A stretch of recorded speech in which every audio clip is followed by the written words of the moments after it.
എഴുത്തൂര് മുംബൈയിൽ വൈജയന്തിയുടെ വായ അടപ്പിക്കുകയാണ് മനു എന്ന് കാണാനായിട്ട് സാധിക്കും. വൈജയന്തിയാണെങ്കിൽ വലിയ രീതിയിൽ തന്നെ ശബ്ദവും കാര്യങ്ങളൊക്കെ ഉയർത്തിക്കൊണ്ട് പറയുന്നുണ്ട്.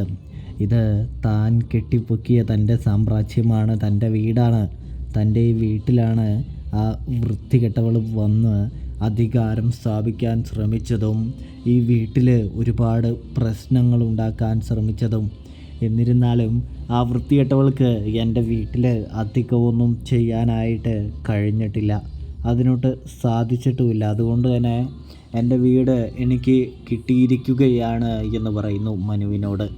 അതെ, സത്യം പറഞ്ഞാൽ ആരാണ് വൃത്തികെട്ടവളെന്ന് സ്വയം ഒന്ന് ചിന്തിച്ചു നോക്കുന്നതായിരിക്കും നല്ലതെന്ന് മനു വൈജയന്തിയുടെ മുഖത്ത് നോക്കി പറയുന്നു കൂട്ടുകാരെ.